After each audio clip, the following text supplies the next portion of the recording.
Pai do Senhor para a igreja. Amém. Deus abençoe você que está aí nos assistindo pelo YouTube. Deus abençoe a sua vida. Mais um dia aqui na presença do Senhor. Esse é o dia que o Senhor nos fez, né? Alegremos-nos nele e regozijemos-nos nele.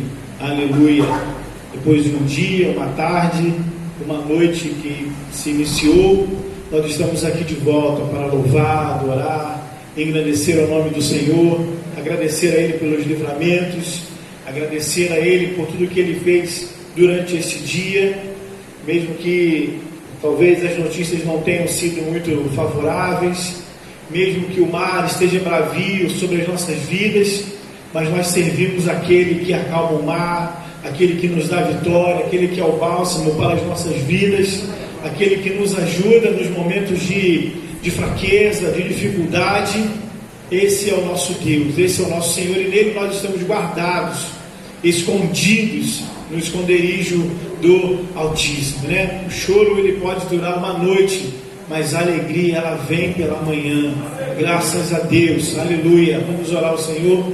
Depois o diácono Daniel vai estar aqui louvando a Deus, e a irmã Dani vai estar aqui ministrando a palavra do Senhor. Senhor nosso Deus, nosso Pai, Senhor, nós te amamos, nós te louvamos, Senhor, nós te exaltamos nesta noite, Senhor, porque só Tu és digno, Senhor, de receber toda a honra, toda a glória, toda a adoração, Senhor. Em Ti, ó Deus, mesmo em meio às circunstâncias e dificuldades, Senhor, nós somos mais do que vencedores, Senhor, porque o Senhor nos amou primeiro. Senhor, toma cada vida que aqui está, cada filho, cada filha Tua, Senhor, que saiu dos seus lares, Senhor, toma cada lar representado aqui nesta noite, Senhor, visita cada família, visita cada vida, Senhor amado, ó Deus, toma cada casa nas Tuas mãos, Senhor, estende as Tuas mãos, Senhor amado, sobre a vida dos Teus filhos, Senhor, estende, Senhor, as Tuas mãos sobre cada família aqui representada, Senhor. Nós cremos que Tu és poderoso, Senhor amado, para dar vitória, Pai.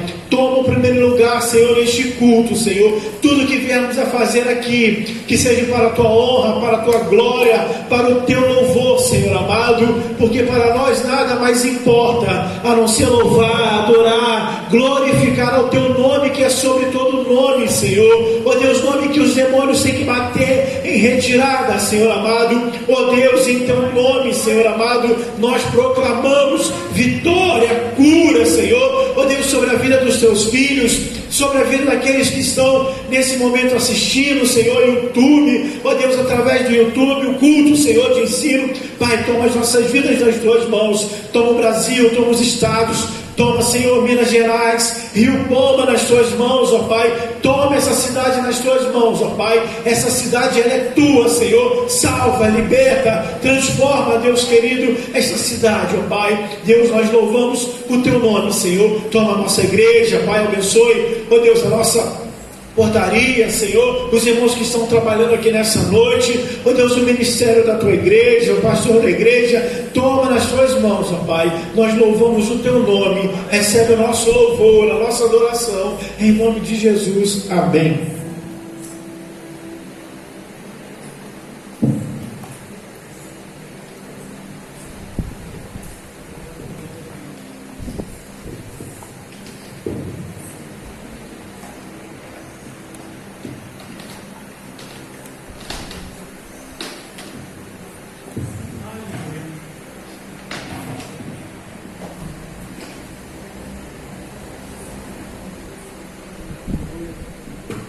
Cumprimento a Santa Amada Igreja na paz de nosso Senhor e Salvador Jesus Cristo, amém? Eu peço aos irmãos que trouxeram a tua harpa, número 15, conversão.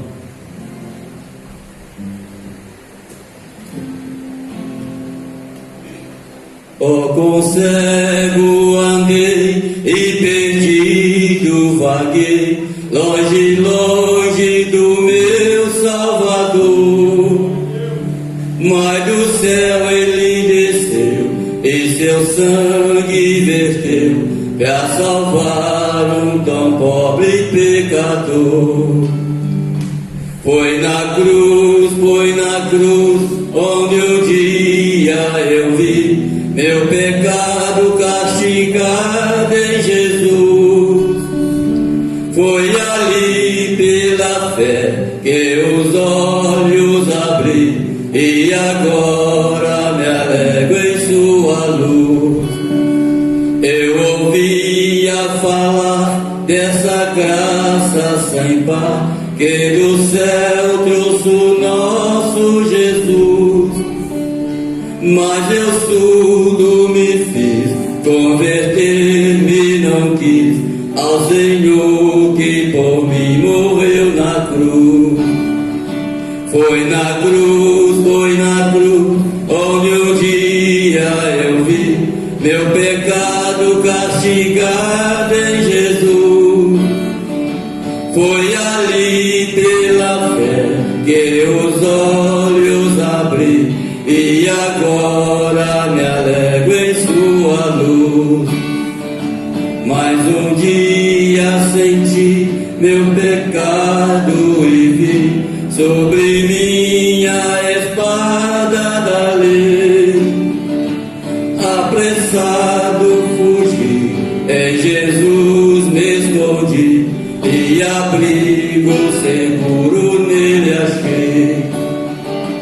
Foi na cruz, onde um dia eu vi meu pecado castigado em Jesus. Foi ali pela fé que os olhos abri e agora me alegro em sua luz.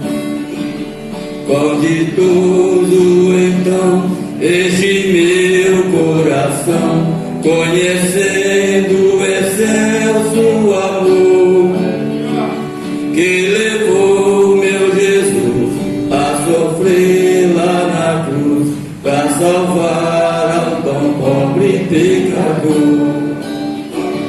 Foi na cruz, onde um dia eu vi meu pecado castigado em Jesus. Foi ali pela fé que os olhos abri e agora me alegro em sua luz. Glória a Deus.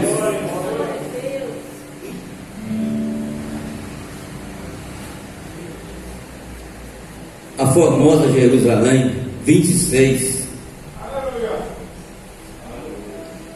Quão glorioso cristão é pensar na cidade que não tem igual, onde os muros são de puro jaspe e as ruas de ouro é cristal. Pensa como será glorioso ver-se a triunfal multidão que cantando aguarda a chegada dos que vencem a tribulação. Pensa como será glorioso ver o rio da vida e luz, cujas margens jogadas de lírio são a glória de nosso Jesus. Haverá lá perpétua aurora, por Deus mesmo alumiará, e o cordeiro com sua esposa, noite e dia resplandecerá. Pensa na celestial melodia, que a terra encherá de bel ar, e das harpas a doce harmonia, ao passar o Jordão se ouvirá. Medalhões que levam à morte, ser constante, não voltes atrás, com herança tua eterna sorte, e Jesus o fiel verás. Ser glorioso pensar nas grandezas, nos prazeres que acordem aqui. Qual será desfrutar a riqueza que esperam os salvos estamos ali. Os encantos do mundo não podem ofuscar essa glória da lei. Não vejas dinheiro, amigo, nessa famosa Jerusalém. Glória a Deus.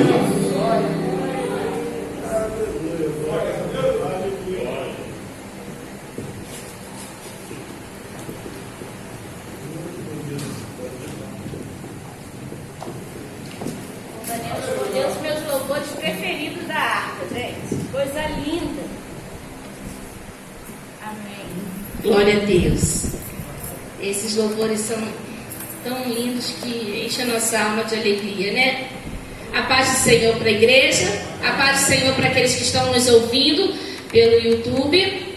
E nós estamos felizes por estar aqui nessa terça-feira, mais uma vez, né, aprendendo sobre a palavra do Senhor, que é viva e eficaz. Hoje nós vamos falar sobre a Epístola de Tiago. E, gente, quem ainda não leu esta carta, por favor, corre, porque ela é maravilhosa para a nossa vida de fé, nos ensinamentos da palavra do Senhor, para nossa vida cristã ser um sucesso. Nós precisamos estar com essa carta aqui assim, afiado na nossa mente e no nosso coração. Amém? E nós então vamos estar falando um pouquinho sobre isso, sobre Tiago. E antes de nós lermos o texto, né, que a gente escolheu, porque são 5 capítulos, mas nós vamos ler um texto, e daí nós vamos falar capítulo por capítulo, tá? Tenha um pouquinho de paciência, vai dar tudo certo, eu vou conseguir fazer tudo dentro do horário, ok? Mas antes eu queria contar aqui uma história que aconteceu, não aqui, eu acho que eu já até citei esse exemplo aqui, mas vale a pena repetir porque tem tudo a ver com o que nós vamos estar falando aqui, que conta a história que uma mulher já de idade avançada foi achada morta em sua casa, sozinha e na miséria. Foi constatado a causa da morte, fome e desidratação. Em uma busca, os policiais que entraram no apartamento dela e foram dar busca, né, para ver causa da morte, por que aconteceu aquilo tudo. Esses policiais, eles acharam embaixo do colchão várias fronhas de lençol, de travesseiro, com muito dinheiro, milhares de dólares, dentro dessas fronhas. E aí eles olharam para ela e viram que ela morreu de fome.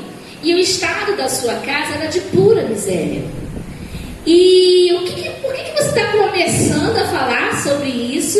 Por que eu estou começando a falar sobre isso hoje? Né? A gente vai falar sobre Tiago. Por que, Daniela, você está falando sobre isso?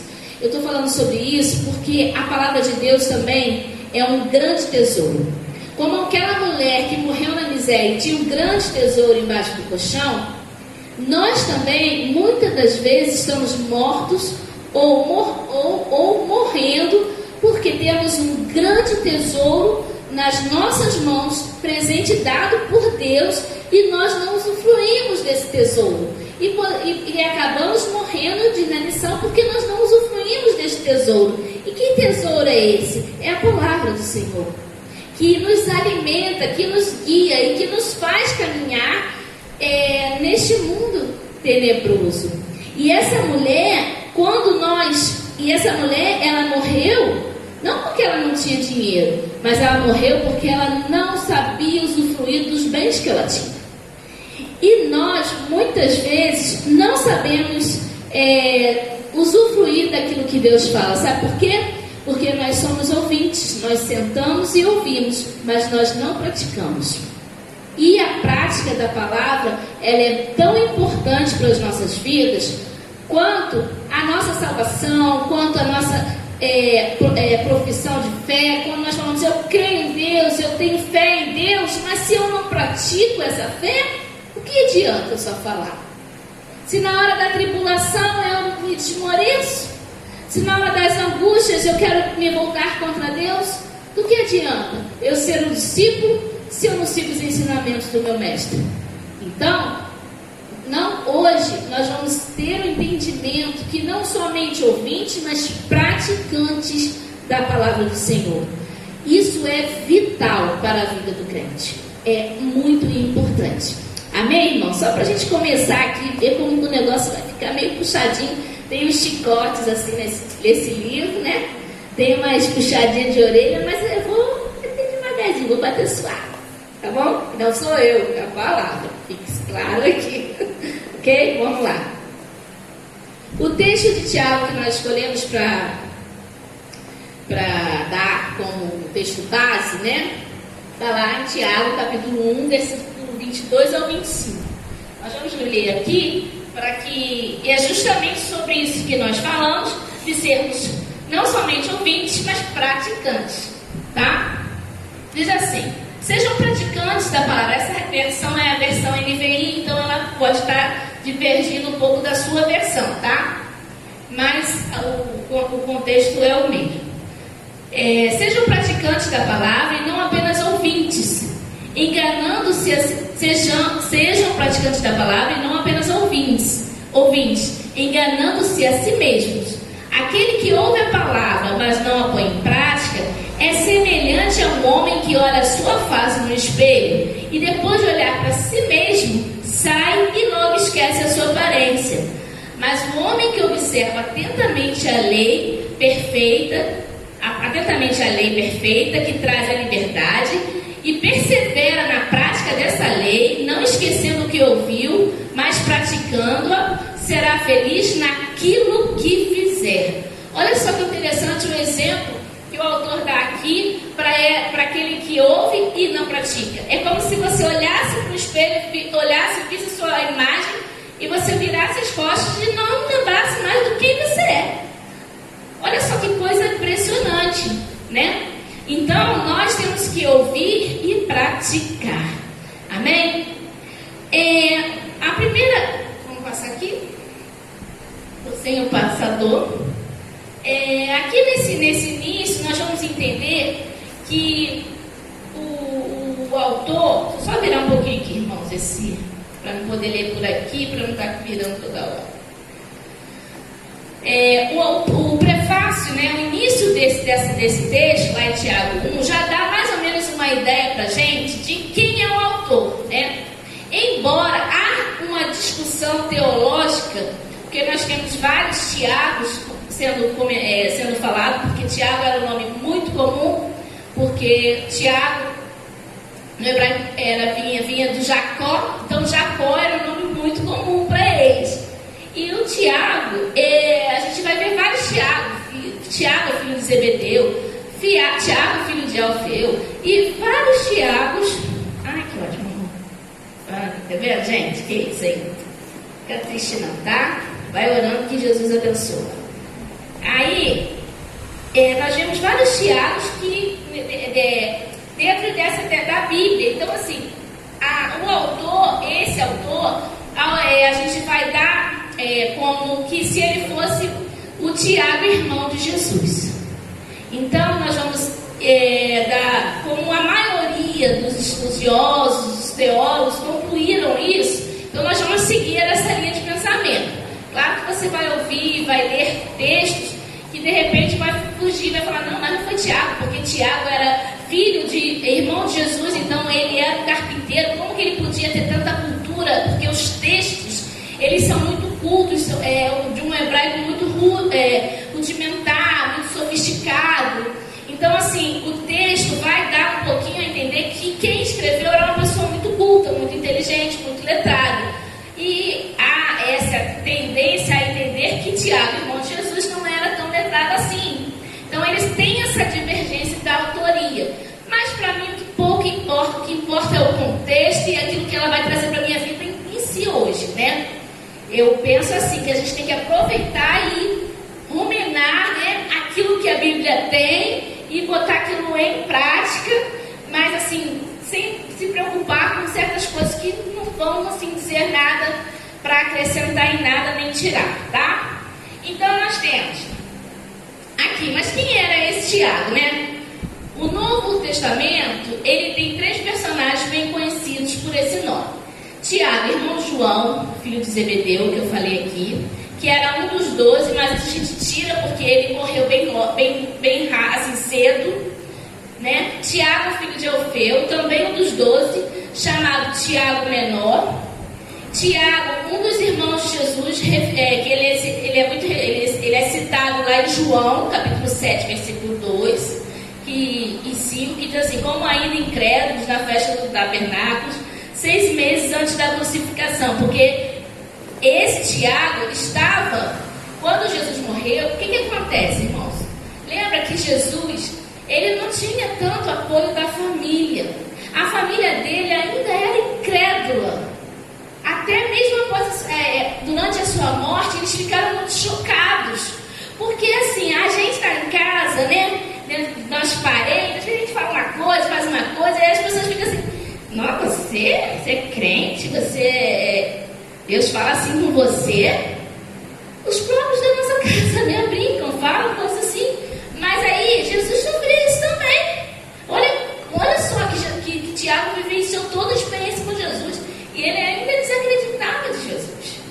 Mas Tiago encontrou-se com uma experiência espiritual.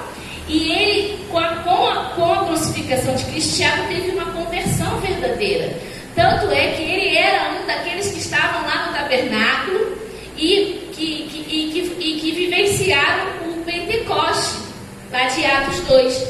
Então Tiago, ele teve uma transformação de vida, entendeu? Como nós também temos. E essa transformação, esse reconhecimento de não ter validado o poderio e a majestade do Senhor Jesus, como por ele ter sido seu irmão ali próximo, aquela coisa toda, isso eu acho que também feriu um pouco Tiago. Então Tiago, ele era muito misericordioso nos seus escritos. Ele trazia a graça muito para dentro dos seus escritos. Ele trazia o amor e a misericórdia de maneira muito aprofundada, que até muitos outros autores não tinham. Mas Tiago, ele procurava colocar essa graça, essa misericórdia, esse amor pelo próximo, atenuar muito, dar muita ênfase a isso, porque ele sabia o que era ser perdoado. Porque só quem sabe quanto que é perdoado, Jesus disse isso, né, sobre aquela mulher. Só quem sabe é quem foi perdoado. Só quem sabe, o grande amor é quem sabe que, poxa, Jesus, você me ama mesmo, porque eu não estava valendo nem um centavo. Mas você olhou para mim e me quis. Então, Jesus, você verdadeiramente me ama. Então, esse sentimento era muito forte na vida de Tiago, né? Ele mesmo não se identifica na carta como sendo um dos apóstolos. Então ele não andou com Jesus ali, né, como apóstolo. Outra coisa também, Tiago ocupou um lugar de muita importância na igreja primitiva. Tiago, ele após a crucificação, após o Pentecostes, após a diáspora, após a dispersão dos judeus, né, houve muita comoção, os judeus foram dispersos, e é justamente nessa dispersão que Tiago vai estar falando também a respeito disso, que essa dispersão fez com que os irmãos, um ajudasse o outro. A igreja primitiva, ela cresceu, ajudando um ao outro, compartilhando o bem, compartilhando o amor, muito fortemente, dando crescimento avançado da igreja, fazendo a igreja crescer assim abundantemente. Por quê? Porque eles vivenciavam o amor do Senhor. Outro detalhe interessante é que o Tiago, ele, além de ter vivenciado toda essa questão, ele se destacou como um homem de sabedoria, um homem justo, um homem que tinha a sua palavra era aceita, a sua palavra era respeitada. Ele tinha voz dentre os anciãos que estavam ali, entre os apóstolos ali, ele tinha voz, ele se pronunciava. Isso fala que Paulo, quando precisou de uma resposta ali, sobre os gentios, Paulo não procurou os apóstolos, mas procurou a resposta que Tiago ia dar. Porque Tiago tinha essa capacidade de ser um homem sábio, de ser um homem que tinha boas palavras para acrescentar e não para prejudicar aquela mesa, né, que tinha, que direcionava aquele ministério que estava começando ali, que era a igreja primitiva. Então tinha os cabeças e Tiago estava entre os cabeças, entre um dos líderes, né? Aqui também fala sobre o problema da irmandade com Jesus. Há muitos livros escritos e a questão remonta aos primeiros séculos do cristianismo, mas não há nada mais claro do que o relato bíblico do Novo Testamento, que nós estamos vendo aqui, né? Que não deixa qualquer dúvida para quem não tem ideias pré-concebidas. Tiago era irmão uterino de Jesus, quer dizer, filho de José e de Maria, né? Filho de José e de Maria verdadeiramente, porque Jesus foi filho de Maria e filho de José por coração, porque Maria concebeu através do Espírito, né? Então José foi irmão de Jesus, meio irmão de Jesus, porque Maria era sua mãe, tá? Vamos passar lá. A data da carta. Essa carta foi escrita, né, entre os anos 40 e 50. Vamos ler. Não é fácil estabelecer com segurança a época em que foi escrita a carta. Alguns estudiosos colocam-na como sendo o primeiro escrito do Novo Testamento. Para vocês terem uma ideia, irmãos, houve uma verdadeira guerra para essa carta entrar na Bíblia. Houve vários questionamentos a respeito da veracidade da carta, do autor. Então, essa carta, para vocês terem uma ideia, 325 anos depois da morte de Tiago, que essa carta foi aceita e colocada como um livro, uma carta da Bíblia. Olha só a questão, né? Ela foi muito analisada pelos estudiosos, tá? E aí, essa carta também era para vir lá por meados, antes das cartas paulinas, antes ali também, porque, assim, depois dos evangelhos, na verdade. Por quê? Porque essa carta, ela começou a ser escrita ali quando Estevão, ele foi apedrejado, e aí, a partir daquele momento, começou uma grande perseguição ao Evangelho. Então, essa carta foi escrita nesse tempo, do início da diáspora, quer dizer, do início da dispersão dos judeus, né? Os judeus começaram a sair de Jerusalém, porque o Senhor falou o que para eles? Ide e pregai, né? Só que eles estavam querendo ficar por Jerusalém mesmo. Aí veio essa perseguição, todo mundo teve que cada um para um lado. E aí houve a diáspora, houve essa dispersão, e houve uma perseguição que acarretou, né, em muita morte, e muitas famílias sofridas por perderem seus maridos, as mulheres viúvas, famílias dispersadas, porque eles matavam mesmo. Vocês lembram lá que Paulo, ele entrava pelas casas, ele metia o pé pelas portas, ele matava todo mundo. Ele não tinha compaixão, não. Eles iam matando todo mundo que estava vindo com aquele evangelho de Cristo. Então, essas famílias que vieram a fazer e vieram a ser a igreja primitiva, eram famílias muito sofridas. Eram famílias que tinham muita carência de afetividade. Eram famílias que precisavam de amor, de carinho, de compreensão. Eram famílias que estavam na pior. Eles tinham uma vida estabelecida, casa, emprego, filhos, e de repente eles se deparam com uma situação de perseguição, e cada um... Vocês podem ver agora com aqueles... esqueci o nome que se dá, aqueles nigerianos que vieram, esqueci agora o nome, outros países saíram fugindo das guerras? Refugiados de guerra. Você vê o desespero? Gente, tinha médico, tinha militar, tinha professor, que tinha tudo lá no seu país, tinha uma vida estabilizada e de repente eles foram perseguidos ali. E aconteceu o quê? Eles tiveram que passar fome em outro país, passar necessidade, começar do zero. Foi isso que aconteceu com eles, a mesma coisa. Então, por isso que o Senhor Deus, ele tem lá, dentro das leis lá, se eu não estou enganada, uma lei que fala a respeito dos estrangeiros, sabe? Dos refugiados, que dá uma assistência para eles, para que eles tivessem um respiro do sufoco que eles estavam passando. Porque Deus sabia e sabe de todas as coisas. E essas situações não são novidades para Deus. Mas vamos lá, senão a gente não consegue. Os principais temas dessa carta, as exortações, a atitude cristã perante as provações. Lá no primeiro capítulo, de 2 a 18, você vai ler o tempo todo sobre isso. A sua atitude cristã diante das provações.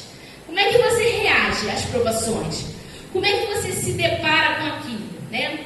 E aí,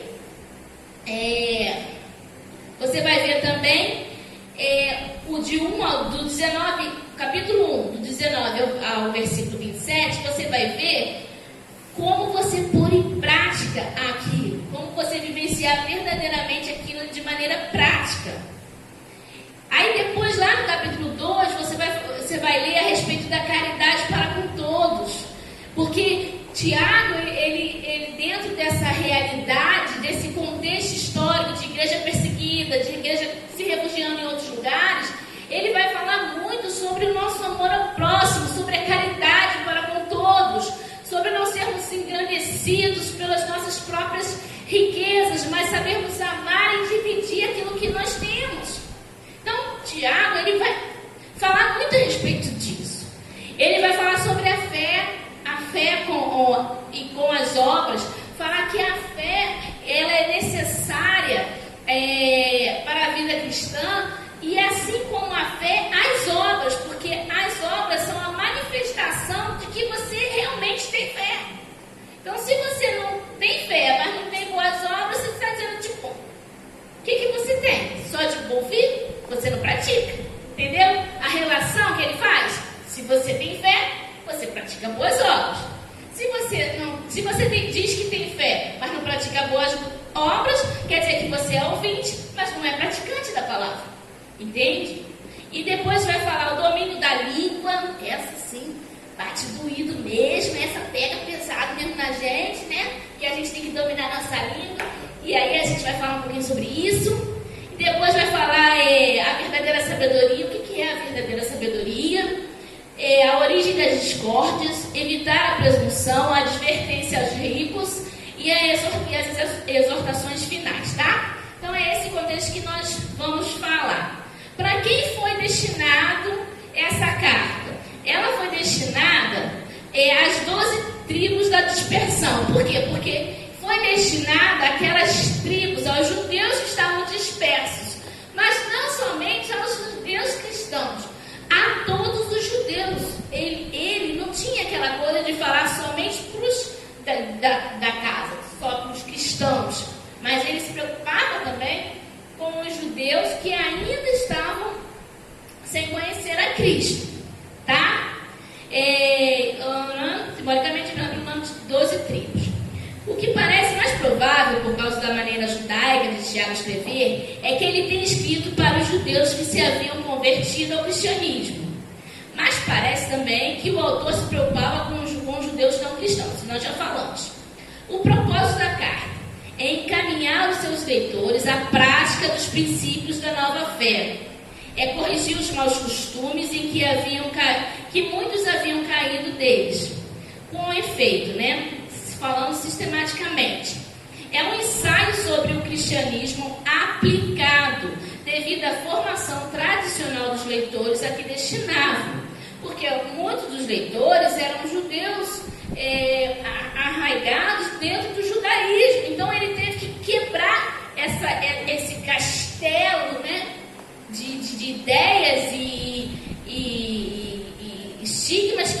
tinha sido proposto para todos eles desde o início da criação ali, né? E ele tinha que quebrar isso, como Jesus veio também, para não cumprir a lei, mas cumprir a lei verdadeiramente. Cumprir a lei verdadeiramente e também atender aos ensinamentos do Mestre. Vamos passar aqui. Eu preciso elogiar segundo os requisitos da própria lei. O seu valor não pode medir-se. Entretanto, só pela época ou pelos destinatários localizados na igreja embrionária, que aqui está falando da igreja primitiva, o seu alcance transcende os séculos, apresentando os preceitos cristãos para uma vida de todo dia.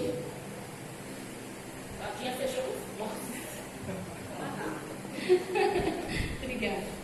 E aí, a gente vê que não era só para aqueles homens, mas para nós hoje, essa palavra ela é muito edificante, ela nos acrescenta muito. Então, nós temos aqui a visão geral do capítulo 1. Então, vamos começar a nossa aula, que foi só uma introdução. Agora, vamos começar a nossa aula aqui. Deus propicia a sabedoria de que precisamos para enfrentar as tentações. Isso é uma perspectiva do capítulo 1, tá, gente? É só uma síntese do capítulo 1. Então, Deus propicia sabedoria, a perspectiva a respeito da pobreza. Ele não tenta fazer o mal, mas dá-nos somente boas dádivas. A palavra de Deus pode nos guardar da ira e da imundície mortal, mas somente se a praticarmos. A pessoa verdadeiramente religiosa preocupa-se com aqueles que estão em aflição. Então, essa aí é uma síntese do que fala o capítulo 1, né? De Tiago. E aí aqui são os versículos que citam cada um desses assuntos. Então vamos lá. O ambiente histórico dessa carta escrita, ele proporciona para nós o entendimento de que realmente aquelas pessoas que estavam ali, no qual a carta era direcionada, elas estavam vivendo um ambiente duro, um ambiente de grandes dificuldades. Então, Tiago, ele se preocupa muito em nos ensinar a prática da fé. Porque a fé, em tempos quando Jesus estava lá, estava tudo muito calmo. Estava tudo muito bem. Jesus proporcionando os milagres, curando os enfermos, libertando os cativos. Estava tudo muito bem. Mas quando essa fé, quando Jesus é assunto aos céus, essa fé ela vai ter que ser começada a colocada em prática. E como aqueles judeus vão poder colocar em prática? Porque, pensem bem, eles estavam responsáveis em divulgar Jesus, em serem cartas abertas ao público, ao mundo, que Jesus havia vindo ao mundo, ele havia pregado, curado, libertado, salvado, ele tinha morrido numa cruz e ele tinha sido ressurreto.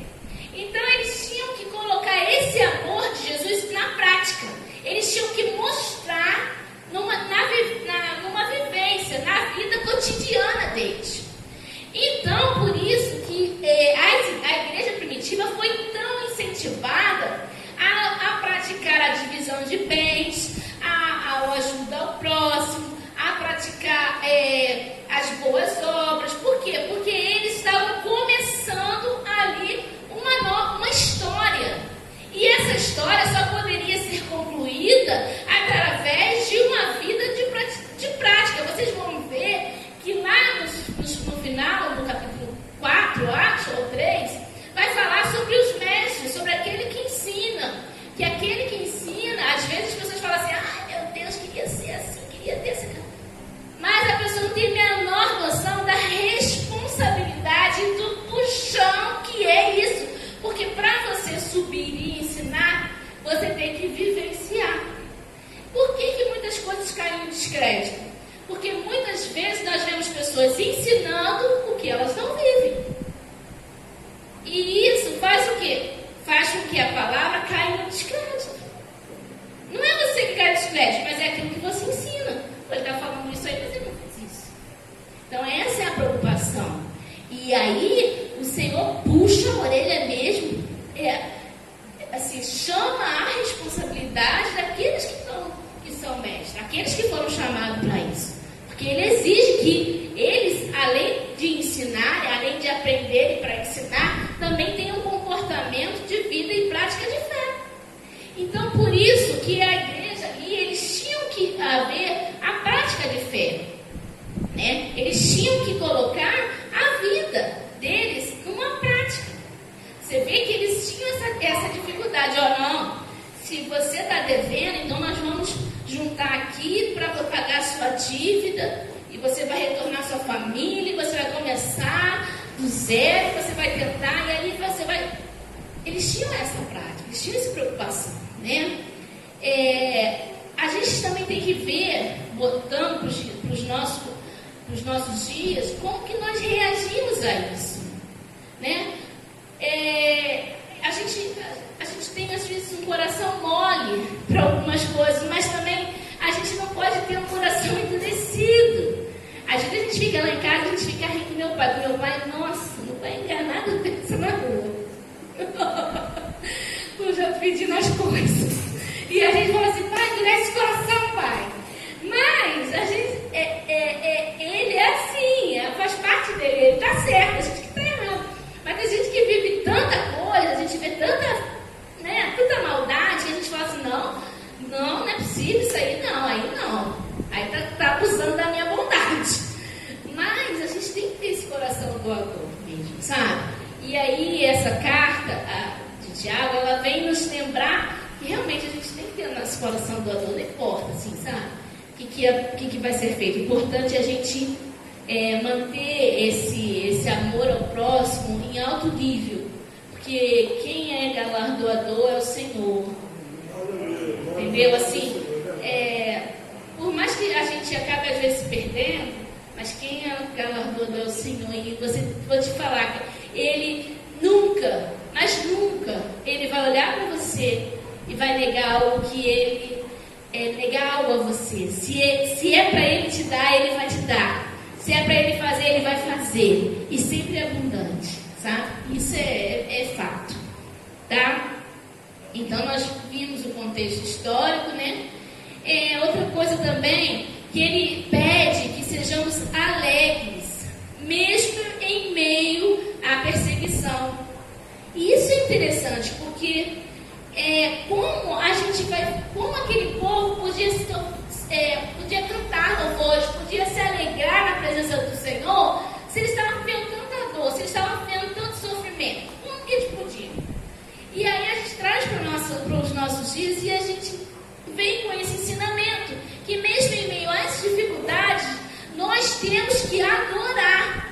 Quem ouviu a mensagem domingo entendeu isso. Nós temos que adorar ao Senhor, adorar a Ele, acreditar, viver por fé e não por vista, saber que o Senhor é bom e que tudo vai acontecer para o bem daqueles que amam a Deus. A gente tem que entender isso e colocar, irmãos, uma coisa que eu aprendi, e isso é fato, assim, é uma coisa muito forte.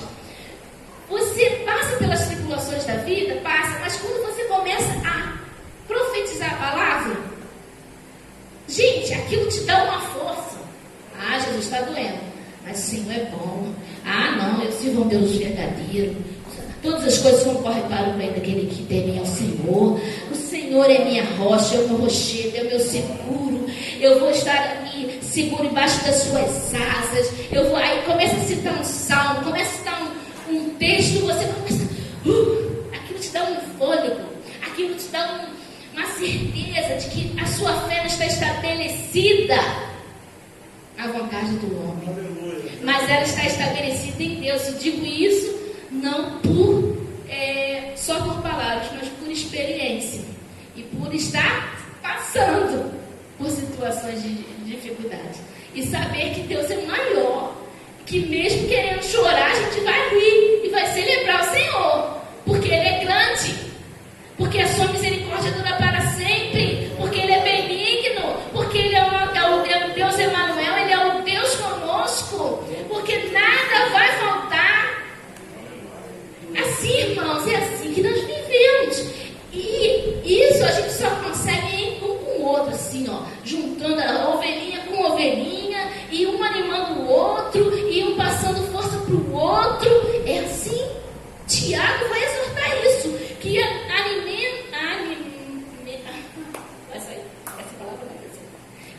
que animar um ao outro, que nós temos que dar força um ao outro. Tanto que quando ele vai falar lá a respeito da língua, ele vai falar que a nossa língua tem que produzir bons frutos, coisas boas para ânimo, sabe? A gente não pode ser aquela boca que só sai tragédia, a gente tem que ser aquela boca de ânimo. Ai, irmão, tá tudo difícil, vai dar tudo certo, em nome de Jesus. É o Senhor que guerreia. Morrer com o Senhor é bom, viver com o Senhor é bom, morrer com o Senhor é bom, e tudo é bom, tudo é para honra e glória do Senhor. É fácil? Não é fácil, não. Não é fácil. Mas isso é prática de fé. São as boas obras. É você crer e praticar, entenderam?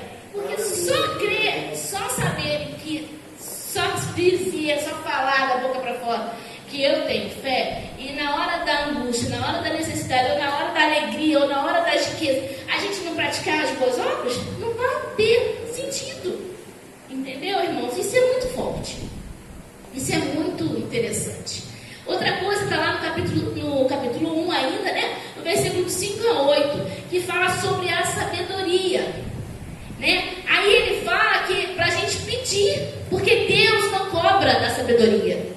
Ele fala assim, olha, no versículo 5 e 8, e se algum de vós tem falta de sabedoria, peça a Deus, que a todos dá liberalmente, e não lance rosto, e ser-lhe-á dada. Para que essa sabedoria aqui? Essa sabedoria aqui é para você saber tomar decisões acertadas, assertivas, decisões que vão te trazer o bem. Essa sabedoria aqui que Deus está falando na carta não é a sabedoria de tomar boas decisões, sabe? Peça, porém, com fé e em nada duvidando, porque o que duvida é semelhante à onda do mar, que é levada pelo vento e lançada de uma parte para a outra, né? Aqui, aí ele vai falar no versículo 8 a respeito das pessoas inconstantes. No versículo 8 do capítulo 1, o homem de coração dobre é inconstante em todos os seus caminhos. Então a sabedoria vai trazer a constância, vai trazer a permanência da tua fé nas boas obras. Se você não tem sabedoria, peça a Deus que Ele vai te dar e não vai te cobrar nada e nem vai lançar no seu rosto. É essa sabedoria para tomar as atitudes certas, para saber qual passo dar, que Tiago está falando aqui. Porque o homem de coração dobre é aquele homem constante. Uma hora está bem, outra hora está mal, outra hora está ruim, uma hora está bom. Outra hora eu estou na igreja, outra hora eu não estou. Uma hora eu quero servir ao Senhor, outra hora eu não quero. Uma hora eu quero cantar, outra hora eu não quero, sabe, fazer. Não tem um coração firme no chamado para qual Deus te chamou. E essa sabedoria ela é dada pelo Senhor. Então, se você precisa ser mais constante, se teu coração ainda está um pouquinho inconstante, dobre, que é a palavra que a Bíblia usa, o que você vai fazer? Vai pedir sabedoria. Senhor, me dá sabedoria, Senhor. Eu preciso tomar decisões na minha vida. Eu preciso me permanecer fiel a Deus. Eu estou cansado de viver no pecado. Eu estou cansado de toda a Santa Ceia ficar te pedindo perdão e voltando e saindo e voltando. Eu estou cansado disso, Jesus. Me dá sabedoria. É essa sabedoria que o Senhor está pedindo. Está te oferecendo. Quer dizer, e não está te cobrando nada. Nós temos que ser constantes. Nós temos que ser constantes.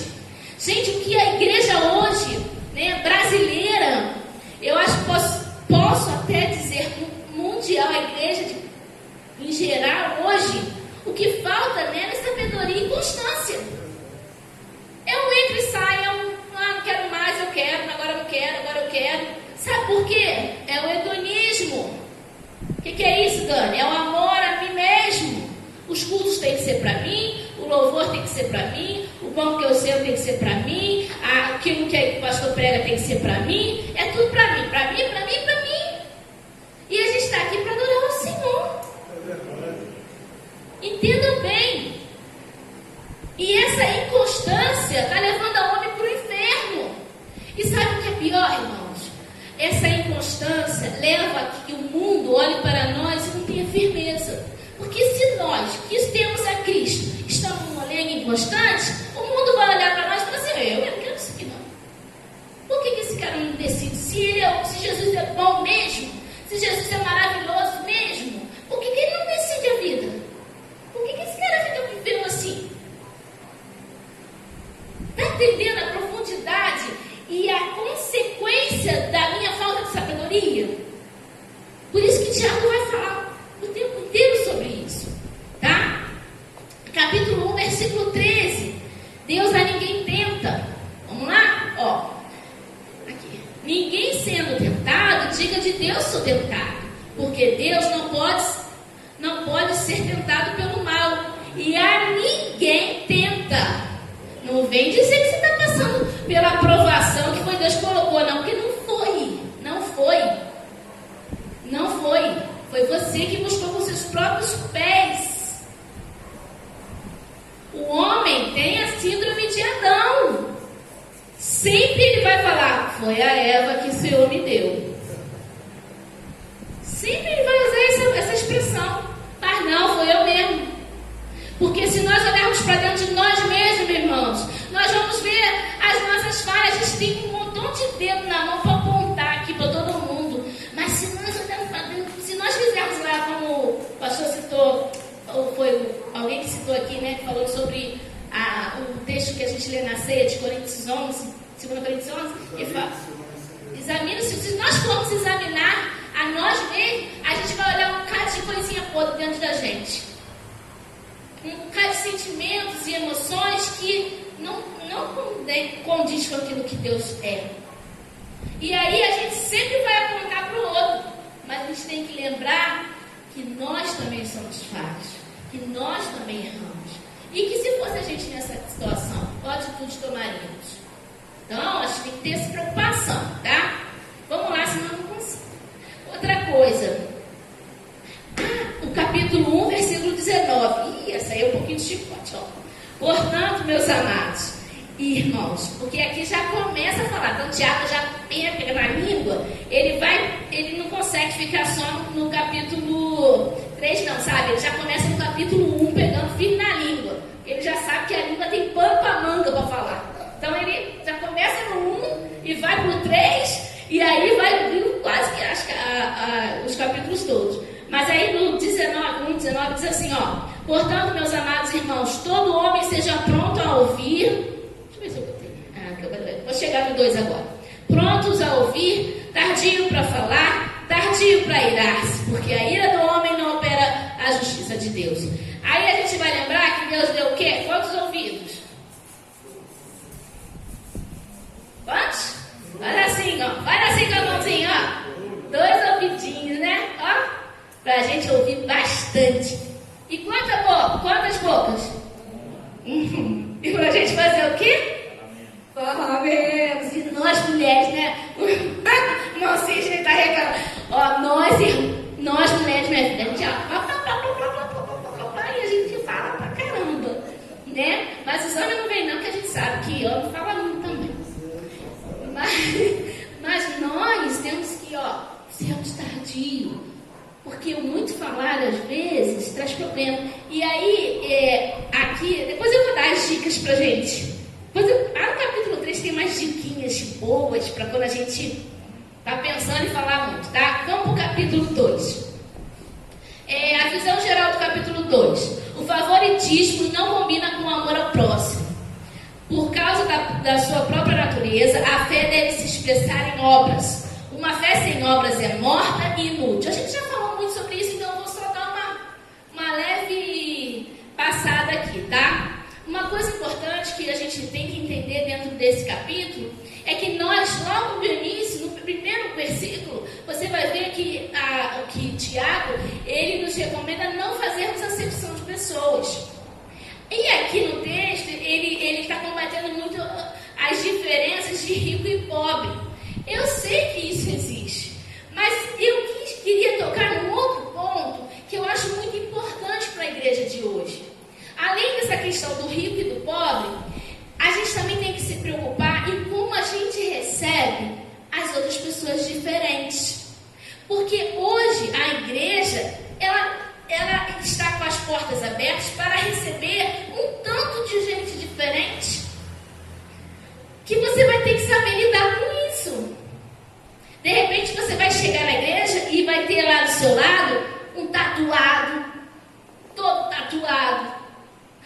repente você vai chegar na igreja e vai ver um homossexual.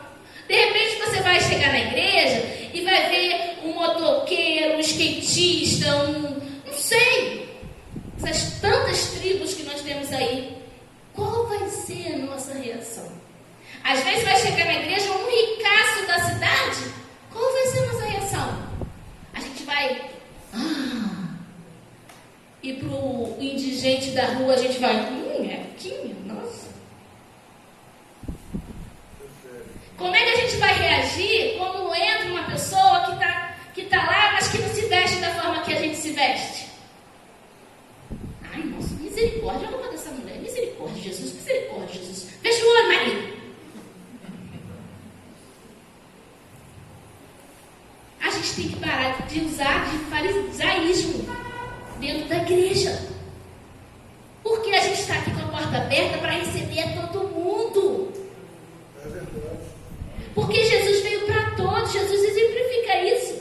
Comendo com publicanos, entrando na casa de Zaqueu, falando com a mulher adulta, conversando com a prostituta, dando a ela uma segunda chance. Jesus mostra isso pra gente. Se entrar uma prostituta da cidade aqui, como que nós vamos reagir? Maria, sai daqui, senta aqui do meu lado que eu vou te beliscar o tempo inteiro. É verdade, irmão. Infelizmente, a gente não vai olhar para aquela pessoa. E se entrar uma pessoa que tem problemas com drogas, com dependência química, com alcoólatra, como que nós vamos reagir a essa pessoa? Nós precisamos reagir com amor. Nós precisamos abraçá-la. Nós precisamos de ter, assim, como cuidar. E essa é uma oração que eu faço muito, porque às vezes a gente tem que entender que até na parte social mesmo, a gente tem que ter os braços mais largos, sabe? Para poder abraçar essas pessoas e ter como ajudá-las, para colocar fé para elas em Cristo, mas também colocar as obras, colocar a condição dela sobreviver. Não só dar o peixe, mas ensinar essa pessoa a pescar. Ajudar verdadeiramente. Numa nova vida que ela está começando, gente. É como se fosse um bebê que não conhece nada. Não sabe que se colocar a mão na tomada vai levar choque. É uma nova criatura. E como nós, que já somos cristãos mais antigos, né? Como que nós estamos reagindo a essas pessoas? Essa preocupação é uma das preocupações de Tiago. Como essa igreja se comporta? Qual a nossa reação diante dos diferentes? Aí você vai ver lá no capítulo 2, no versículo 3, no versículo 4, no 5, como que Tiago te ensina a tratar dessas pessoas. E você vai ler e vai aprender, sabe? Aí tem assim no capítulo 5, assim, ouvi, meus amados irmãos, porventura não escolheu Deus aos pobres desse mundo, aos viciados, aos homossexuais, às prostitutas, aos pobres, aos ricos. Aqui nessa palavra pobre você pode botar qualquer outra palavra. E vai botar assim, pobres deste mundo, para serem ricos na fé e herdeiros do reino que prometeu aos que o amam. Quer dizer, Deus não colocou, Jesus não apresentou um evangelho para toda criatura. Não foi só para alguns. Não foi, eu vim para aqueles que estão doentes. Ele veio para todos, porque todos nós estávamos doentes, estávamos mortos em nossos delitos e pecados, porque através de Adão o pecado veio sobre nós e a condenação, e em Cristo nós fomos curados, sarados e libertos. É isso, tá? Vamos lá. Outra coisa também, no versículo 13, diz assim, capítulo 2, versículo 13, porque o juízo será sem misericórdia sobre aquele que não fez misericórdia, e a misericórdia triunfa no juízo. Gente, aquele que não exerce a misericórdia também não terá misericórdia. E isso é importante, porque às vezes, irmãos, a gente quer falar assim, não, Jesus é amor, Jesus perdoa. Aí Aí vem a pessoa, aceita Jesus, começa a mudar de vida e você começa a apontar o dedo. Essa pessoa aqui. Não, Jesus lançou o teu pecado no mar do esquecimento. Ele não aponta dedo. E mesmo assim porque eu sou discípula, eu faço o que meu mestre faz. Então eu não vou apontar dedo. Ah, irmão, isso é difícil. Mas eu não estou dizendo que a gente é perfeito, não. Eu estou dizendo que a gente aprende um dia após o outro. Um dia após o outro. Por isso que a Bíblia é tão esclarecedora em todos esses detalhes, para que a gente aprenda. Não é que um dia você vai errar. Ai, meu Deus, estou pecando, eu fiz isso com o irmão. Ok, calma, pede perdão. Tenta mudar essa história, vamos tentar resolver. Vamos voltar atrás, vamos pedir perdão, vamos resolver. Entendeu, irmão? Não é que também você vai chegar e vai, ai, vou morrer porque eu fiz isso. Não, eu era assim. Ah, ok, agora você já entendeu. Antes você não sabia, agora você já sabe. Você pode e deve amar, sem apontar dedos, tá? Vamos continuar? A fé sem obras. Tiago quer dizer que se dizemos que temos fé, mas não praticamos as boas obras, é como se nós fizéssemos um pudim e falarmos assim: eu fiz um pudim, tá uma delícia, tá muito bom esse pudim, mas ninguém provou. E se esse pudim, em vez de botar açúcar, eu botei sal? Ele pode estar bonito, mas às vezes ele não está saboroso. A nossa fé, às vezes, aparentemente, externamente, pode ser uma fé muito bonita, mas a gente não provou. Como é que a gente prova? Quando a gente pratica com os nossos irmãos. Quando a gente abre o nosso coração para fazer as boas obras, tá? E aí, a gente bateu bem nessa tecla, né, de fazer boas obras. Vamos pular para o 3. Aí aqui, ó. Até mesmo os mestres devem controlar as suas línguas. Capítulo 3, versículo 1 e 2. Que devem ser domadas e refreadas. Versículos 3 e 12, que falam sobre isso. A verdadeira sabedoria não é ambiciosa, mas pura e pacífica. Aí a gente vai falar, essa é a síntese do capítulo 3. Vamos lá pegar, porque esse dói um pouquinho, mas a gente vai levar rambadinha, mas é bom, né? Criança, gente, impressionante, mas a criança, quando você puxa, não agredindo, não que eu estou falando, mas quando você chama a atenção, depois a criança fica uma bênção. Quando você se corrige, não estou falando de bater, estou falando de correção. Como a Bíblia fala que nós temos que corrigir. Quando a gente corrige a nossa vida, depois eles ficam tão bonzinhos para nós. Não sei se na casa de vocês é diferente. Aí em casa é assim. E aí, olha só, fala sobre o juízo e aos mestres. No capítulo 1, já chega batendo em quem? Nos mestres e nos sábios. Aqueles que ensinam. Nos presbíteros, né? Aqueles que ensinam a palavra. Nos mestres, né? Que a gente pode falar os professores. Ela já começa falando, ó. No capítulo 3, ele já começa falando, ó. Meus irmãos, muitos de vós não sejam mestres, sabendo que receberemos mais duro juízo. Olha isso. Mais duro juízo vem para cima de nós. Por quê? Porque nós temos o conhecimento e temos que vivenciar esse conhecimento com as nossas obras, com as nossas vidas. Aquilo que nós falamos lá no início, né? É uma pesada responsabilidade sobre o mestre. Não é fácil. E por que nós temos essa pesada responsabilidade? O cristianismo não é apenas um conjunto de crenças, mas uma verdade que transforma a vida. Uma pessoa que transmite a mensagem precisa exemplificar o que o ensino. O que o ensino dela é na sua vida. Não adianta eu subir no púlpito e falar uma coisa que eu não sou. Por isso que muitas vezes a gente cai no descrédito, que nós já falamos lá. Tiago fala também que não devemos ficar soberbos. Tem muita gente que tem um nariz lá em cima, que sabe um pouquinho mais. Não.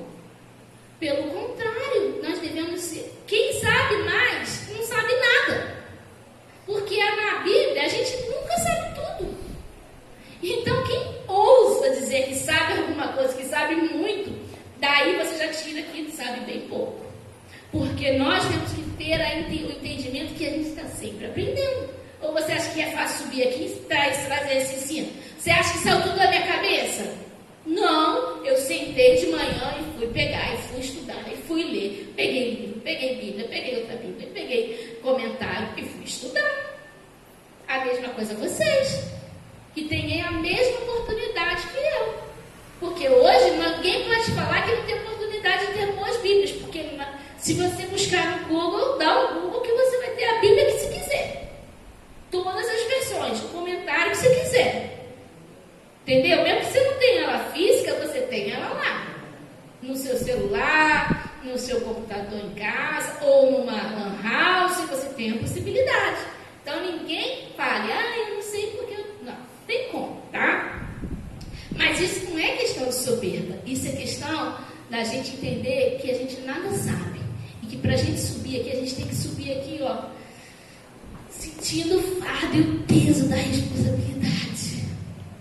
Que coisas que eu falo e prego, e eu acho que todo mundo que prega acontece, quando Deus abre o nosso entendimento da palavra, Ele primeiro já dá uma liçãozinha na gente, já tipo corta pra gente aqui. Sabe? A gente já começa levando a lombada logo de primeiro. Aí depois a gente vai e ensina. Aí os irmãos também aprendem. Então, tudo que a gente ensina, tudo que a gente fala, é porque nós estamos também aprendendo. Nós estamos aprendendo a fazer. Vamos falhar algumas vezes? Vamos! Mas isso não quer dizer que nós não podemos continuar a tentar aprender. Ok? Nós não somos perfeitos. Mas Tiago, ele entende isso. Que estamos sujeitos a erro. Entendeu? Tiago, ele fala que isso, que ele entende isso, que nós não estamos sujeitos a erro. E esse perfeito que Tiago fala aqui, cadê o texto que ele fala aqui? Que nós devemos ser perfeitos. Não é perfeito como o português fala de perfeição, de correto, mas é um perfeito que sugere a maturidade cristã. Não é de perfeito, eu sou um crente perfeito. Não. Procura para mim a referência que é do versículo que fala sobre que nós devemos ser perfeitos. Que eu não coloquei, eu esqueci de colocar. Mas essa perfeição que ele está falando aqui é a perfeição no sentido de nós termos maturidade, buscarmos a maturidade. Porque, irmãos, a maturidade, na maturidade cristã, verso 2, né? Olha só, porque todos, aí Tiago vai falar isso, ó. Porque todos nós tropeçamos em muitas coisas. Se alguém não tropeça em palavra, então é perfeito e poderoso para também refrear todo o corpo. Quer dizer, se o cara não erra em palavras, ele tem uma sabedoria que Deus dá, então quer dizer que ele é perfeito, mas ele é perfeito em maturidade. Então ele sabe refrear o seu corpo e a sua língua. É disso que o texto está falando. Não que entre nós existam homens perfeitos, porque se fosse perfeito, tinha sido igual a Enoque que subiu e Jesus o arrebentou. Levou lá para o céu. Nós não, nós estamos aqui, então ainda tem coisinha para consertar. Tá? Olha, vamos continuar. O versículo 10 agora, de Tiago 3, capítulo 3, ó. De uma mesma boca procede bênção e maldição. Meus irmãos, não convém que isso se faça assim. Porventura deita alguma fonte de um mesmo manancial, água doce e água amargosa? Quando se abre a pica da sua casa, o que sai? Água. Uma hora sai água doce, outra hora sai água amarga? Não. Pode ser uma coisa mais chique, ser uma água quente e uma água fria. Mas ela tem o mesmo sabor. Então, o que ele quer dizer com isso? Que da nossa boca não pode sair maldição, sair palavra torpe, crente que fala palavrão, crente que fala coisas demais, crente que tem a boca para sempre estar amaldiçoando. Sabe, eu sou muito preocupada, porque as nossas palavras, sabe, Satanás muitas vezes pega as nossas palavras para poder ter um respaldo nas regiões celestiais, assim, para trazer trazer maldição para a nossa casa, para trazer maldição para as nossas vidas. Quanta gente que fala, eu sou um desgraçado, eu sou um homem, não sei o quê, eu sou isso, aquilo, ou então chega para a filha, você não vale nada, você isso, você aquilo, você aquilo. Quantas pessoas? E aí acontece que aquela coisa se torna real mesmo, e você não dá conta. Então vamos refrear a nossa língua, sabe? Vamos nos preocupar. As nossas palavras, elas têm poder. Elas têm poder. Outra coisa também, aqui no versículo 5, assim também a língua é um pequeno membro. Esse texto aqui é muito conhecido, capítulo 3, versículo 5, Assim também a língua é um pequeno membro, e gloria-se de grandes coisas. Vede com grande bosque um pequeno fogo incendeia. A língua também é um fogo, como um mundo de iniquidade. A língua está posta entre os nossos membros e contamina todo o corpo, e inflama o curso da natureza, e é inflamada pelo inferno. Olha só que coisa pesada a respeito da língua. Quantas confusões, quantas desavenças nas famílias, na igreja, por conta da nossa língua que a gente não refreia, irmão. A gente comenta, você viu a fulana de tal? Quando você escutar essa frase, você repreende em nome de Jesus e cala sua boca. Faz igual o moço fez ali, Na escolinha, quando eu dava aula lá dos petititos, a gente falava assim, zip, zip, zip, zap, a boquinha eu vou fechar. Zip. Pronto, aí eles não podiam mais falar. Às vezes a gente tem que cantar essa musiquinha para nós mesmos, irmão. Porque você viu a fulana? Aí nessa a gente cai. Nossa, eu vi, cara, o que foi aquilo? Gente, quem não tenha pecado, tira a primeira vez. Eu já. Nós temos que refrear. E aí a diquinha que eu falei que eu ia dar, sabe qual é? Quando a gente sente aquela coceirinha pra gente falar, sabe aquela coisa assim que a gente vai, se a gente não falar, a gente vai explodir? Quem já passou por isso? Quando a gente sentir essa vontade, aí a gente tem que cantar a musiquinha. Zip, zip, zip, sabe? A boquinha eu vou fechar. Zip. É uma dica. Porque toda vez que você quer falar uma coisa, é porque você não está pensando naquilo, você está agindo com a sabedoria. Quando passar o tempo, você fala, gente, se eu comentasse o que eu sei da história, o negócio ia ficar ruim. O quê? Fala aí. Eu falei para mais cedo, né? A situação que passou aqui, minha carne gritando. Mas depois eu pensei e falei assim, vou falar para estudar. Aí eu falei assim, vai fazer uma. Mas a gente, né? Porque a gente tem uma situação e a gente fala assim, eu vou falar. Mas a gente não sabe também se vai ajudar ou se vai coisa, né? Aí acaba que a gente até prejudica, né? É tipo uma fofoca mesmo. Eu falo assim, aquele negócio. Aí eu falei. Tipo uma fofoca, irmão, que ele faz. Não, eu falo assim, eu tenho que me repreender pra mim. É verdade. Ó, que coisa triste, né? Mas aí a outra pessoa às vezes está ali, está falando sem maldade, mas a mente da gente é tão traiçoeira, né? Isso. Você leva para aquele lado, vai fazer uma raça. Isso, e a gente tem que ficar muito preocupado com o corredor de igreja, banheiro feminino, portaria, esquina. A gente tem que ficar muito preocupado. Visitas inapropriadas, muita preocupação com isso. Porque às vezes nosso coração não está nem com aquilo. Você chegou na igreja, você não está nem pensando nisso, você veio para adorar o Senhor, de repente você para no corredor ali da igreja e a pessoa deixa Satanás usar, aí você já começa a ficar nervoso, você não assiste mais o culto, você não consegue prestar mais atenção, você fica tão contaminado com aquilo, que você sabe, pro propósito do que você veio, acabou. Irmãos, e isso não só acontece com os membros, acontece com os obreiros, acontece diáconos, acontece com pastor, acontece com escolha de pastor, acontece com adolescente, acontece com jovem, acontece com criança, acontece com todo mundo. Por isso que Tiago, ele faz questão de falar, olha, esse pequeno membro é como ele consegue incendiar toda uma floresta.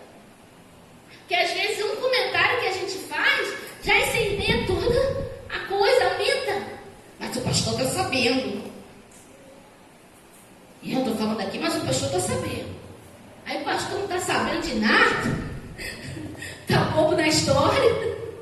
Aí o pastor leva a culpa sem nem ter culpa. Por quê? Porque a gente não refreia a nossa língua. Nós vamos tomar muito cuidado, tá? E isso é fato. A gente tem que olhar para dentro de nós, porque a gente falha mesmo nisso. Assim, eu, você, todo mundo falha nisso. E a gente tem que tomar muito cuidado. Outra coisa que a gente também tem que tomar cuidado, irmãos, é o que a gente fala dentro da nossa casa. Porque os nossos filhos, muitas vezes, eles estão se formando ali. Aí você pega e faz um comentário ruim sobre a igreja, o teu filho não vai querer vir mais na igreja. Porque ele vai olhar para o pastor e falar: minha mãe falou que o pastor está usando máscara sem parar. É verdade isso. Aí ele vai olhar e falar: eu não quero mais ir na igreja não, o pastor está usando máscara sem parar. E aí isso pode gerar outras coisas. Vem a adolescência, vem a rebeldia mesmo, vem as situações da vida. Aí afasta aqueles que estão ali, o teu irmão, o teu marido. Às vezes você não se contém e chega: ai, menino, passei uma perrinha na igreja, e na igreja a irmã falou assim pra mim que eu sabia que se fosse antes, a velha Eva ia se levantar. Aí o marido olha pra você: você não vai na igreja adorar o Senhor, ficar bem, ter paz, ficar... Como é que você chega na igreja assim, mulher? Aí eu é que não vou, né? Eu vou voltar mais nervoso, eu vou lá para a roda de samba, eu vou lá para o carteado, eu vou lá para o bar, eu vou lá para não sei o quê, porque lá eu volto e volto alegrinho da Silva Saulo. Isso é sério, irmãos. E às vezes a gente não se percebe, por quê? Porque a nossa língua fica querendo trabalhar. E aí, até eu e Márcia, a gente estava falando a respeito disso outro dia, falando sobre nós nos policiarmos. Porque a gente acaba que sendo liderança, né? Trabalhando junto ali em alguns departamentos, acaba que a gente participa de muita coisa. Então, assim, a gente tem que se preocupar mesmo, porque a gente tem um adolescente de 13 anos e um jovem de 20. Então, a gente tem que se policiar com as coisas que falam. E parece que eles têm um ouvidinho, irmãos. Caraca, eles têm um ouvidinho biônico. Juro, eles até atrás da porta os bichinhos ficam. Vamos lá, então vamos nos policiar contra isso, tá? Vamos falar um pouquinho sobre o capítulo 4 para a gente encerrar. Nós temos 5 minutinhos e a gente vai conseguir encerrar. Visão geral do capítulo 4 e 5. Motivos e atitudes afetam a oração. A humildade, que Tiago fala sobre os motivos e atitudes afetam a oração. A humildade, a imparcialidade, a confiança diante da injustiça. Diante da injustiça, qual a sua reação? São adequados para os crentes? Como são a paciência, a pura honestidade? Até que Jesus venha, nós temos que estar em oração. Temos uns aos outros como irmãos para esperarmos a volta de Cristo. Aí no capítulo 4 fala sobre as guerras hostis. Se você botar lá, resistir às paixões da carne. Isso é muito importante, porque o mundo, ele vem com muita força nos chamando para vivenciarmos as batalhas, para a gente voltar para o mundo, sabe? A gente tem que sempre estar batalhando, não só quem nasce na igreja, ou então quem se converte, todos aqueles que têm Cristo, que passaram que tem Cristo no coração, que tem o Espírito Santo dentro de si, tem que sempre estar se policiando, porque o diabo, ele não dorme, ele está o tempo todo nos tentando, nos mostrando coisas que faz com que os nossos olhos brilhem para a gente sair. Numa dessa que a gente está enfraquecido, que a gente ouviu uma coisa errada, a gente ouviu uma fofoca, a gente está assim, o diabo pega e dá uma rasteira na gente. Então, lá em Tiago 4, ele vai falar para a gente resistir às paixões. Ele diz assim, de onde vêm as guerras e as pelejas entre vós? Porventura não vem disto, a saber, dos vossos deleites, que nós, vossos membros, guerreiam? O que é a nossa mente? Os nossos olhos, a nossa boca, as nossas mãos, os nossos pés que andam por maus caminhos. Então é essa a nossa guerra diária. São os nossos membros do corpo. É a igreja. Todos passam por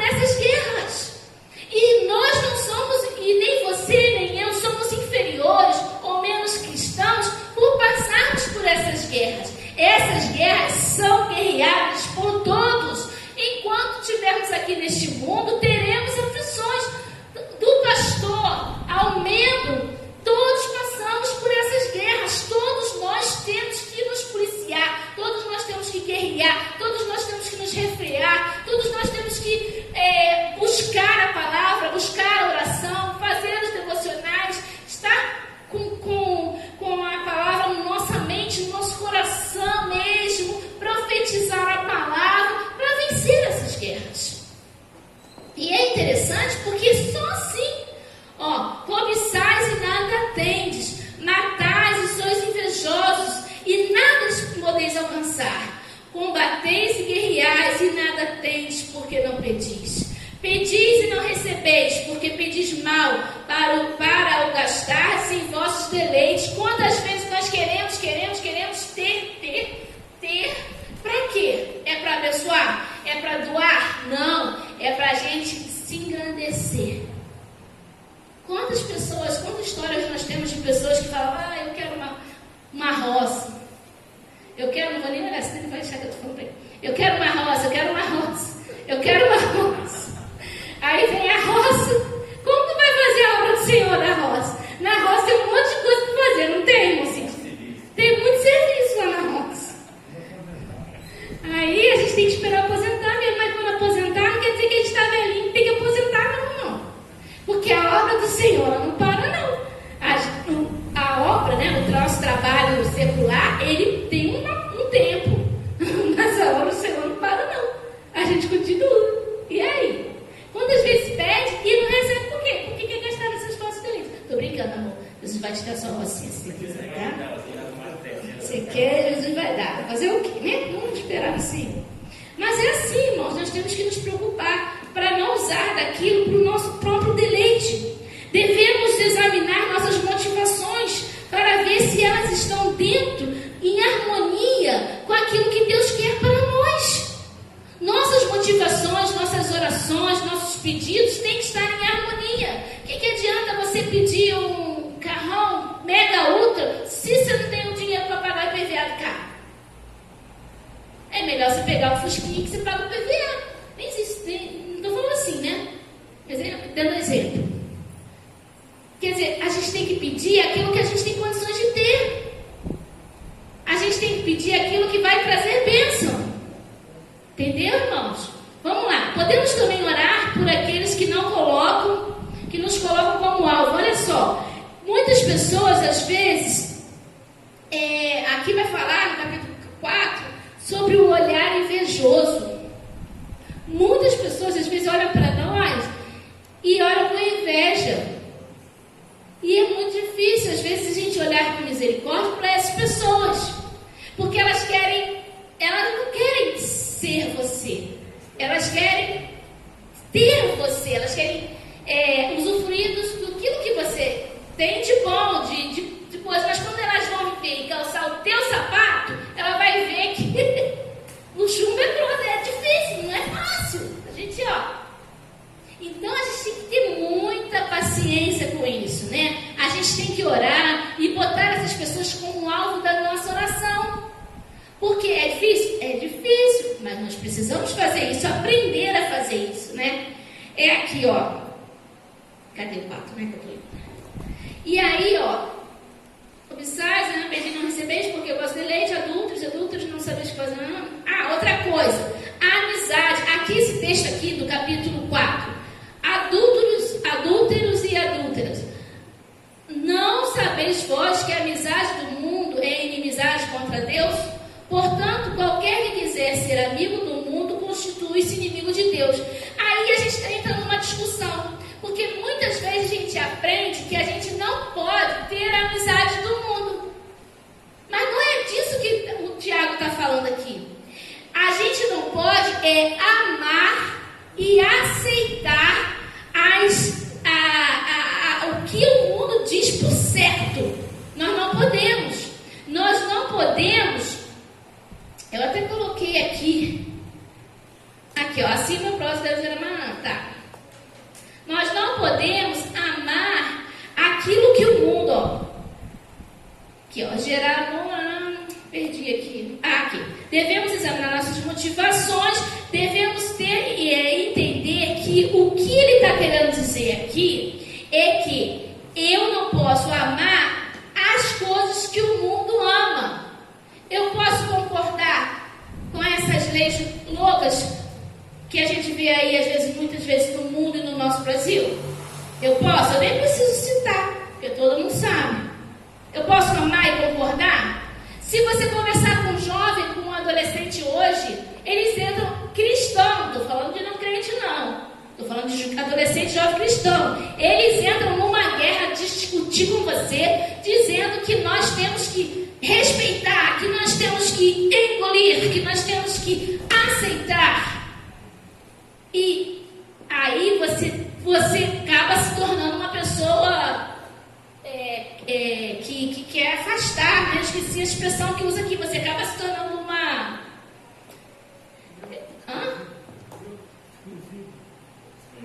Não, é que você exclui. Você acaba falando assim, você está excluindo, você não está tendo amor, você não está tendo... Não, é isso. É a ideia que eu não posso concordar. A gente estava falando agora, tá no... Quem acessa essas coisas está vendo que está no negócio de TikTok aí, que um casal, que o menino tem 19 anos e a menina tem 12 anos. E aí eles estão bombando na internet com esse relacionamento louco, que a menina é criança, que é pedofilia, que é crime, e está bombando nisso aí. Aí eu estava, hoje de manhã, eu estava discutindo assim, conversando, aí a gente estava conversando comigo, estava falando, aí eu estava falando com ela, minha filha, isso aí está errado. Isso aí está errado, porque nem ela sabe o que ela quer da vida e muito menos ele. Está errado, minha filha. E aí a gente estava discutindo. Sabe, esse amor liberal que todo mundo quer pregar e quer enfiar e na nossa agora, está errado. Passei, né? Passei. Estou terminando aqui. Está errado, a gente tem que... Deixa eu só ler o texto aqui bem rápido. Sim, por favor. Diz assim, quanto à questão de aceitar. Diz assim, estando cheios de toda iniquidade, fornicação, malícia, avareza, maldade, cheios de inveja, homicídios, contenda, engano, malignidade, sendo murmuradores, difamadores, aborrecedores de Deus, injuriadores, soberbos, presunçosos, inventores de males, desobedientes aos pais e às mães, nécios, infiéis nos contratos, sem afeição natural, irreconciliáveis, sem misericórdia. E aqui é justamente o que eu queria pontuar. Os quais, conhecendo o juízo de Deus, que são dignos de morte, os que tais coisas praticam, aí ele vai dizer agora, não somente as fazem, mas também se agradam dos que fazem. Então quando eu digo, não, está tudo bem, vai por aí mesmo, é o que eles dizem. Mas a Bíblia diz que esses assim que fazem são dignos de morte, tanto quanto os que praticam. É a palavra do Senhor que diz, Romanos capítulo 1, está aqui escrito. E é interessante que as pessoas falam assim, não, a gente tem que respeitar, a gente tem que entender, tudo bem. Mas eu como mãe e como irmã em Cristo, eu posso falar para você, olha, você pode fazer, você pode escolher, porque você tem essa opção. Antes de aceitar a Cristo, você tem o livre-arbítrio, você pode escolher o que você quer. Mas uma coisa eu posso te dizer, segundo a palavra de Deus, que é verdade e ela é a única, a minha verdade, você vai para o inferno. Porque todo mundo que tem amigo gay, ninguém fala assim, você vai para o inferno. Não fala. Ô Dani, está todo mundo cheio de direito. Só É. que a igreja não tem direito de Nenhum. professar a fé. Não A tem. igreja não tem direito. A gente é homofóbico, a gente é isso, Isso. mas a gente não pode falar. Não pode falar. Cadê a liberdade da gente também de falar tudo no que a gente crê? Segundo eles têm. Entendeu, irmãos? E isso, Tiago vai falar que nós devemos amar e respeitar. Mas a verdade absoluta, nós não devemos amar, nós não podemos gerar em nossos corações amor pelo que o mundo ama. Não podemos, irmãos. Preste atenção nisso, para nós não cairmos no pecado da omissão, que é um pecado horrível. Eu sei que muitas famílias estão tendo que lidar com isso dentro das suas casas mesmo, muito próximos. Mas nós temos que entender que a omissão é um pecado terrível. E que Jesus vai voltar. E se nós não estivermos diante do que a palavra diz, nós seremos guiados às portas do inferno, ao inferno. Se nós estivermos dentro do que a palavra diz, com Cristo no nosso coração, entendendo o real valor da salvação, nós vamos para o céu. Mas se não, vamos para o inferno. Isso é um fato. Só existem dois caminhos. E aí, creia quem quiser crer. No dia da lá que o Senhor voltar e no dia do julgamento final, é que nós vamos ver quem está certo. Eu não quero pagar para ver. E eu acredito que ninguém quer pagar para ver. Outra coisa que nós vemos para a gente terminar aqui no capítulo 5, que a gente anotou aqui rapidinho, eu vou pular alguma coisa, porque aqui fala sobre a humilhação, algumas coisas, mas a gente vai pular, porque senão vai ganhar muito tempo. Capítulo 5, ele vai falar logo no primeiro versículo sobre confiarmos nas riquezas ao invés de confiarmos em Deus. Precisamos entender que aqui Tiago não está falando contra rico, mas está falando em quem nós podemos colocar a confiança. E muitas vezes a gente vê homens que têm uma situação elevada, homens que eu falo, homens e mulheres, colocando toda a sua confiança no dinheiro. Só que o dinheiro de nada serve na hora que a coisa chega. Não adianta, irmãos. A situação do mal, o dia mal vem, não tem dinheiro não que resolva não. E aí, o que vamos fazer? A nossa confiança tem que estar estabelecida em quem? Em Deus, porque é o único que pode nos ajudar. E outra coisa também é que nós temos que nos juntar entre nós, amar um ao outro, querendo que todos os irmãos esperem com paciência a volta de Jesus. Por que Tiago fala tanto sobre a língua? Porque nós, com a nossa língua, podemos ajudar a outros a esperar a volta de Jesus. Porque a Bíblia diz que no final dos tempos, a fé de muitos se esfriaria pela quantidade da iniquidade. E aí, o que nós temos que fazer? Ajudar um ao outro. Está vendo que o irmãozinho lá está falhando, está querendo fraquejar? Pega na mão dele, visita, fala com ele, liga para o pastor, vai fazer uma visita, eu vou falar com você, pastor. Assim, não só o pastor, porque você também é servo do Senhor, você também pode ir e visitar, e participar, e ajudar. E ovelha gera ovelha, um pastor não gera ovelha, da barriga do pastor não sai ovelha, mas da sua barriga sai ovelha gera ovelha, tá? Outra coisa também é que nós temos que, a questão da unção, né? Que a unção dos presbíteros, que Tiago fala, se tem algum irmão doente, enfermo, chama o presbítero para ele ungir. Aí é muito assunto, irmão, não vai dar tempo, é igual meu pai, né? O Jesus, tá vendo como é que estão as coisas? Ajudar os irmãos a estarem juntos, a ajudar. Por exemplo, quando você ajuda o irmão, você não tem noção. No capítulo 5 aqui fala assim, saiba que aquele que fizer converter do capítulo 5, versículo 20, saiba que aquele que fizer converter do erro do seu caminho um pecador, salvará da morte uma alma e cobrirá uma multidão de pecados. Olha que coisa importante. Aquele que ajuda o próximo a voltar para os caminhos do Senhor, a se salvar, a evangelizar, você está cobrindo uma multidão de pecados. Você está fazendo muito pela essa vida e por outros, porque você não sabe que aquela vida que às vezes você ajudou a levar a caminhar para a igreja, ela pode trazer milhões. Nós temos testemunho disso, tá? Para concluir, acabou. O seu foco nesta carta estava na maneira como a fé deve ser expressa na vida do crente. Ele também focou em temas como enfrentar o juízo, lidar com a tentação, mostrar favoritismo, controle da língua, paciência e oração. Essa carta ela serve para nós cristãos como lembrete de que a nossa fé é também nosso modo de vida e que serve como um guia para colocá-la em prática.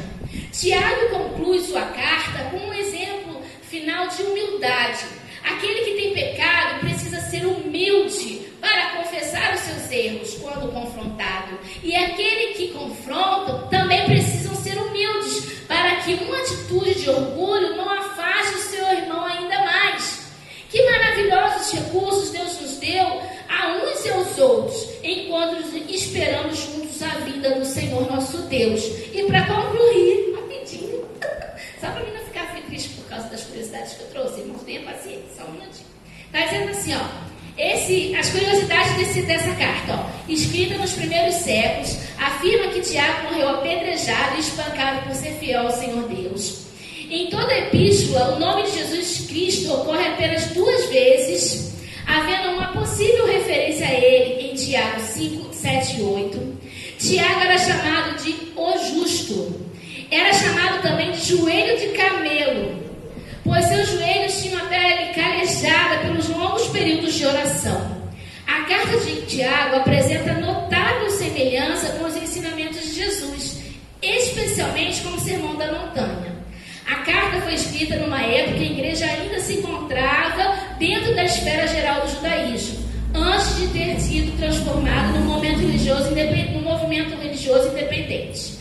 E as ilustrações da carta, elas são extraídas do Velho Testamento ou então da vida no campo, quer dizer que era a experiência de vida dele. Que o Senhor nos abençoe, que nós possamos acreditar e viver uma vida de fé e prática.